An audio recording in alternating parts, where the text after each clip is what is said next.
Madam నమస్తే అండి. ఈరోజు కూటమి ప్రభుత్వం అధికారంలోకి వచ్చిన తర్వాత డెవలప్మెంట్ విషయంలో ఏ విధంగా ముందుకెళ్తా ఉంది, ముఖ్యంగా పరిశ్రమలు ఆకర్షించే విషయంలో ఐటీ శాఖ మంత్రిగా పనిచేస్తున్నటువంటి లోకేష్ గారి పాత్ర ఎలా ఉందండి? అసలు చాలా అద్భుతం అండి నిజంగా. నారా లోకేష్ గారు రాష్ట్రాన్ని ప్రగతి పథంలో పయనింపజేస్తున్నారు అనడంలో ఏ విధమైన అతిశక్తి లేదండి. మళ్ళీ ఇటీవల కాలంలో మరి విశాఖలో మీకు తెలిసిందండి, మరి వందల మందిలో ఒప్పందం చేయడం జరిగింది.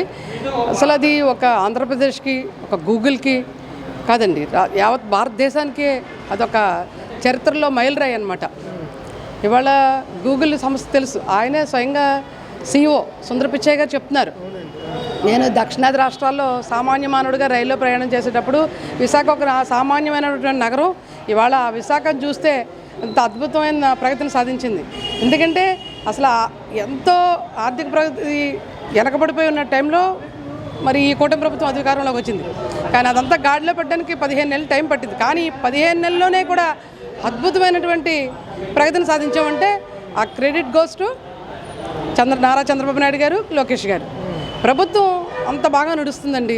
అందరూ అన్ని రంగాలకి కూడా న్యాయం చేస్తూ వచ్చారు. ఇవాళ GST తగ్గింపు అసలు ఎంత సంచలనమైన నిర్ణయం అండి. మరి కూటమి నాయకులందరూ కలిపి మరి ఆంధ్రప్రదేశ్కి ఇచ్చినటువంటి అద్భుతమైన వరం. రైతులు పండగ చేసుకున్నారు. గతంలో 18% ఉన్నటువంటి GST ఇవాళ 5% తగ్గించడం వల్ల రైతులకు ఉపకరణాలు కానీ, మరి ఇవాళ ట్రాక్టర్స్ ఇవన్నీ కూడా ప్రతి ఐటెం కూడా చాలా తక్కువకు లభిస్తుంది. GST తగ్గింపు అన్నది చాలా చారిత్రాత్మకమైనటువంటి నిర్ణయం. అంటే మీరు ఏదైతే మాట్లాడుతూ ఉన్నారో గూగుల్ AI డేటా సెంటర్ అనేది అతిపెద్ద పెట్టుబడిగా రాష్ట్రంలో చెప్పబడతా ఉంది ప్రస్తుతం. అయితే దీనికి సంబంధించి మీరు చెప్తున్నట్టుగా CEOలు కూడా ప్రశంసిస్తూ ఉంటే, రాష్ట్ర వైసీపీ నాయకులు మాత్రం డేటా సెంటర్ను ఒక గోడౌన్తో పోలుస్తూ పెద్ద ఎత్తున వాళ్ళు విమర్శలు చేస్తూ ఉన్నారు. దీని మీద కూడా దీన్ని ఎలా చూస్తారు? ఏమండి, రాష్ట్రాన్ని అధోగతి పాలు చేస్తారు 5 సంవత్సరాలు కూడా. వైసీపీ నాయకులకి అసలు మాట్లాడే అర్హతే లేదు రాష్ట్రం కోసం. రాష్ట్రంలో రాజధాని లేని రాష్ట్రంగా నిలిపిన ఘనత ఆ వైఎస్ఆర్ నాయకులది. అటువంటి వారు ఇవాళ ఓర్వలేనితనం. అంటే కళ్ళతో చూస్తున్నారండి, ఆ ప్రజలందరూ గమనిస్తున్నారు.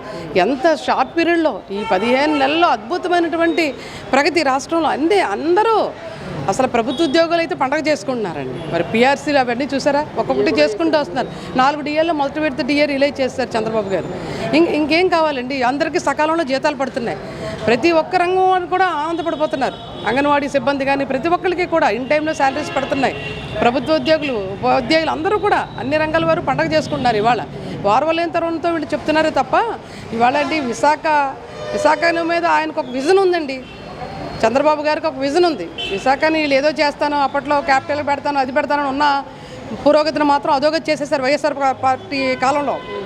కానీ అందుకనే ఆయనకు దృష్టి ఉంది. విశాఖ ప్రజలకి ఏదైనా చేయాలనే ఒక మంచి ఉద్దేశం చంద్రబాబు గారి నెలలో నాటుకుపోయింది. ఇవాళ నారా లోకేష్ గారు కానీ, చంద్రబాబు గారు కానీ అభివృద్ధి మీద దృష్టి సారించారు. ముఖ్యంగా మౌలిక వసతులన్నీ కూడా పుష్కలంగా ఉన్నటువంటి నగరం విశాఖ నగరం. కాబట్టి దాన్ని మళ్ళీ పునర్జీవనం కలగజేస్తున్నారు. దానికి పునర్వైభవం తీసుకురావడానికి అన్ని విధాలా కూడా కృషి చేస్తున్నారండి. ఇవాళ ఈ అభివృద్ధి గురించి మీరు మాట్లాడుతున్నారు. ముఖ్యంగా వైసీపీ నాయకులందరూ కూడా ఈరోజు రాష్ట్రంలో కల్తీ మద్యం విషయం మీద పెద్ద ఎత్తున ధర్నాలు కూడా చేస్తూ ఉన్నారు. మెడికల్ కాలేజీ విషయంలో కానీ ప్రతి విషయంలో ఈరోజు కూటమి ప్రభుత్వం ఫెయిల్ అయిందని చెప్పేసి మాట్లాడుతున్నారు.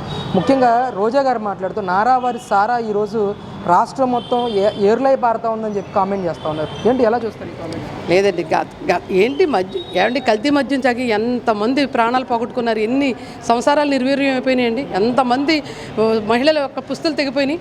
ఇదంతా కూడా గత ప్రభుత్వంలో జరిగిన కల్తీ మద్యం వల్లే కదా.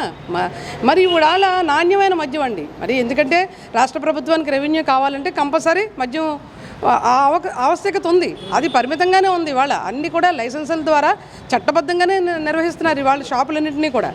సో అది అవసరాల మేరకే ప్రభుత్వం సరఫరా చేస్తుంది. నాణ్యమైన మద్యాన్ని మాత్రమే అందిస్తుంది. సో గతంలాగా కల్తీ అన్నది లేదు. ఇప్పుడు వీళ్ళు ఏదో కలబుల్లి మాటలండి. రోజా గారికి అసలు చరిత్ర ఎక్కడ ఉందండి? ఆవిడ ముందు చరిత్ర చూసినట్టయితే ఆవిడ ఎంత పరిపాలన చేసిందో, వైఎస్ రాజశేఖర రెడ్డి గారి టైంలో వచ్చిందో, ఆవిడ ఐరన్ లెగ్ మాటలు ఎవరు పెద్ద పరిగణలోకి తీసుకోరండి. సో ప్రగతి విషయంలో మాత్రం అద్భుతంగా ఇవాళ అద్భుతమైన ప్రగతిని సాధించింది. అంతే మాత్రం అది ఈ NDA కూటమిలో సాధించినటువంటి అత్యద్భుతమైనటువంటి విజయం అన్నమాట. అంటే సూపర్ 6 అనేది పూర్తిగా ఫెయిల్ అయిందని చెప్పి జగన్ గారు కామెంట్ చేస్తూ ఉన్నారు. అంటే ఆయన ఇచ్చిన నవరత్నాలు ప్రతి కుటుంబానికి అందాయి, ప్రతి పేదవాడు సంతోషంగా గడిపాడు. ఈరోజు ఆ మంచి ఇంకా బ్రతికే ఉంది ప్రజల్లో.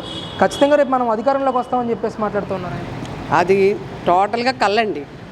జగన్ గారి కలే తప్ప ఆయన నవరత్నాలు అందించాలని ఆయన అనుకున్నారు, గులకరాళ్ళు అందించాలని ప్రజలు అనుకున్నారు. అవి నిజంగా గులకరాళ్లే. అసలు ఏ పథకం ప్రజలకు ఉపయోగపడింది చెప్పండి? మరి ఇవాళ ఈయన అందిస్తున్నటువంటి సూపర్ 6 నిజంగానే సూపర్ 6 అండి అన్నది. మరి ఆర్థిక పరిస్థితి ఎంత వెనకబడినా సరే అలాంటి టైంలో కళ్యాణాలు తీసుకున్నా సరే ఒక్కొక్క పథకం అమలు చేస్తూనే వచ్చారు ఆయన. ఇవాళ ఉచిత బస్సు ప్రయాణం అంటే మరి మాటలు కదండి, రాష్ట్రానికి ఎంత రెవెన్యూ లోటు ఉంటుంది అవన్నీ కూడా భర్తీ చేసుకుంటూ మరి వాళ్ళు అనుకున్న హామీలన్నీ నెరవేరుస్తూ వచ్చారు. మరి ఉచితంగా గ్యాస్ 3 బండలు సప్లై చేస్తున్నారు. అలాగే ఆడబిడ్డ నిధి ద్వారా ఇవ్వాల్సిన అమౌంట్ అంతా కూడా ఇస్తున్నారు. ఇవాళంతా కూడా ఇవన్నీ చేస్తున్నారంటే సూపర్ 6 అద్భుతమైన విజయాలు. వారవలేనంతరంతో చెప్తున్నారు తప్ప నిజంగా సూపర్ 6 పథకాలు అద్భుతమైన పథకాలండి. సంతృప్తిగానే ఉన్నారండి. ప్రతి కుటుంబం కూడా చాలా హ్యాపీగా ఉన్నారు. వాళ్ళ ఆర్థిక లోటు అంతా కూడా భర్తీ అయిందండి. ప్రతి ఒక్కళ్ళు కూడా ధనవంతుల్లాగే ఫీల్ అవుతున్నారు నిజంగానే. అలాగే హాస్పిటల్ కూడా మరి ఎన్టీఆర్ గారు యొక్క వైద్య సేవలు చాలా అద్భుతంగా అందుతున్నాయండి. గతంలో వాళ్ళు మీరు బిల్లులే చెల్లించేవారు కాదు. వాళ్ళు అద్భుత రీతిగా ప్రతి ఒక్కళ్ళు కూడా వైద్య సేవలు కూడా చక్కగా సంపూర్ణంగా పొందుతున్నారు. అన్ని రంగాలు కూడా చక్కగా ఉన్నాయండి. ఇవాళ అభివృద్ధి పదంలో రాష్ట్రాన్ని ముందుకు నడిపిస్తున్నటువంటి నారా చంద్రబాబు నాయుడుకి నిజంగా మా అందరం కూడా రుణపడి ఉంటాం.